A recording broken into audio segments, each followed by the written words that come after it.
संभल में बीते साल 24 नवंबर को हुई हिंसा और बवाल के सवाल करीब 4 महीने बाद भी शोर कर रहे हैं और बवाल के उस जाल में अब जामा मस्जिद के सदर एडवोकेट जफर अली आए हैं। एक लंबी पूछताछ के बाद पुलिस ने सदर को जेल भेज दिया। आरोप ये कि सदर ने भीड़ को भड़काकर दंगा कराया था। 24 नवंबर 2024 को माननीय न्यायालय के आदेश के अनुसार जो सर्वे करवाया गया था विवादित धर्म स्थल का, उसमें अभी तक 81 लोगों को गिरफ्तार करके जेल भेजा जा चुका है और कुल 22 लोगों के खिलाफ एनबीडब्ल्यू है, अभी भी वर्तमान में प्रचलन में है। जल्दी उनके खिलाफ आगे की विधिक कार्रवाई भी सुनिश्चित की जाएगी। पोस्टर लगवाए थे, उनमें से 4 लोगों की पहचान की गई है, उन लोगों को भी जल्दी गिरफ्तार किया जाएगा। उसके अलावा अभी भी पहचान करवाने का जो कार्य है वो पुलिस के और विवेचकों द्वारा करवाया जा रहा है। जो अभियोग संख्या 335/24 है, उसमें कल एक गिरफ्तारी की गई है, तो इस प्रकार कुल गिरफ्तार लोगों की संख्या 82 हो गई है। 6 केसेस में पुलिस के द्वारा चार्जशीट दी जा चुकी है। 6 केसेस के अंदर चार्जशीट है वो जल्द ही दाखिल की जाएगी। बैलिस्टिक रिपोर्ट और मेडिको लीगल एक्सपर्ट लखनऊ की रिपोर्ट आने के बाद में पुलिस के द्वारा इन केसेस के अंदर भी चार्जशीट है वो दाखिल की जाएगी। सदर पर शिकंजा कसा तो गुस्साए साथी वकील सड़क पर उतर आए। हंगामे के हालात में पुलिस फोर्स भी सड़कों पर दिखाई दी। वहीं सदर का आरोप ये कि मैंने सच्चाई बताई तो इसलिए ही हुई ये कार्रवाई। जो जफर अली साहब को अरेस्ट किया गया है, मैं उसका कंडेम करता हूं। जो संभल की मस्जिद के जिम्मेदार हैं उनको और फिर आप एनकाउंटर करते हैं, बुलडोजर चला देते हैं। कौन सा आपने काम किया बताइए वहां पर? वो सब सारे झूठे केस बनाए जा रहे हैं, लोगों को टेरराइज किया जा रहा है, उनकी संपत्ति का नुकसान किया जा रहा है, घर में घुसकर महिलाओं और लड़कियों तक से बदतमीजी की जा रही है, ये सब कुछ हो रहा है। वहीं दूसरी ओर औरंगजेब पर मचा गदर थमा भी नहीं था कि अबू आजमी के बाद इस सपा के एक सांसद रामजीलाल सुमन के गद्दार वाले बयान ने माहौल गर्मा दिया। बात औरंगजेब से लेकर बाबर और राणा सांगा तक आ गई कि मुसलमान इनमें बाबर का डीएनए है। उप सभापति महोदय, मैं जानना चाहूंगा कि बाबर का डीएनए मुसलमान में है। हिंदुस्तान का मुसलमान तो बाबर को अपना आदर्श मानता नहीं है, वो तो मोहम्मद साहब को अपना आदर्श मानता है, सूफी संतों की परंपरा को अपना आदर्श मानता है। लेकिन सभापति महोदय, मैं जानना चाहूंगा कि बाबर को लाया कौन? बाबर को इब्राहिम लोदी को हराने के लिए राणा सांगा लाया था।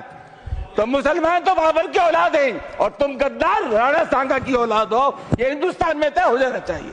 अगर बाबर की तो आलोचना करते हैं, राणा सांगा की आलोचना नहीं करते। सपा सांसद रामजीलाल सुमन के राणा सांगा वाले इस विवादास्पद बयान पर हंगामा मच गया। बीजेपी नेताओं ने विरोध के साथ साथ माफी की मांग कर दी और तो और कह दिया कि विनाशकाले विपरीत बुद्धि है। केशव मौर्य से लेकर राजा भैया तक तमाम नेताओं ने सोशल मीडिया पर भी सपा और अखिलेश यादव पर निशाना साधा। लगता है कि कुछ समाजवादी पार्टी के नेताओं के शरीर में दैत गुरु शुक्राचार्य की आत्मा बसी है और इस बयान का क्या परिणाम होगा इसकी चिंता सांगा के परिवार को या राजपूत समाज को करने की जरूरत नहीं है। जैसे शुक्राचार्य के बताए हुए रास्ते पर चल करके एक तरीके से कह सकते हैं कि रावण का अंत हुआ था, तो ये जो शुक्राचार्य की आत्मा घुसी है, कभी बॉम्बे में घुस जाती है। अब देखिए, अच्छा भला चल रहा था, अब सुमन साहब कई बार के सांसद हैं, उनमें घुस गई। हालांकि अबू आजमी के बाद रामजीलाल सुमन के साथ भी खड़े दिखाई दिए अखिलेश यादव। अखिलेश यादव ने पलटवार करते हुए कहा कि अगर बीजेपी के नेता इतिहास के पन्ने पलट सकते हैं तो रामजीलाल सुमन ने भी इतिहास के एक पन्ने को खोला है। रामजीलाल सुमन जी ने क्या कहा, क्योंकि इतिहास के पन्ने सब पलट रहे हैं। बीजेपी के सोचिए क्या इतिहास का पन्ना पलट रहे हैं। बीजेपी के लोग किस बात पे बहस कर रहे हैं? उनके बड़े बड़े नेता जिन्होंने संविधान की शपथ ली, वो किस बात की बहस छेड़ना चाहते हैं? औरंगजेब की बहस छेड़ना चाहते हैं। तो अगर रामजीलाल सुमन जी ने भी इतिहास का कोई पन्ना पलट दिया, जिस पन्ने में अगर इस तरह की भाव लिखा होगा, 200 साल पहले 100 साल पहले हम लोगों ने तो इतिहास लिखा नहीं। इतिहास किसने लिखा है?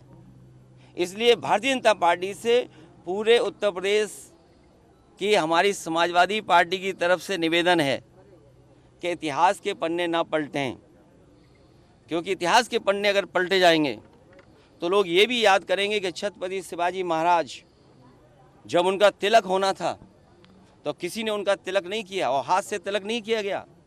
सुनने में आ रहा है कि पैर के बाएं अंगूठे से उनका तिलक किया गया था।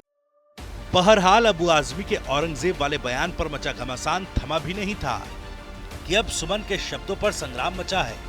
वह इस नए गदर पर सवाल यही है, आखिर क्या है सपा का प्लान? खलनायकों की तारीफ और अपने नायकों का क्यों अपमान?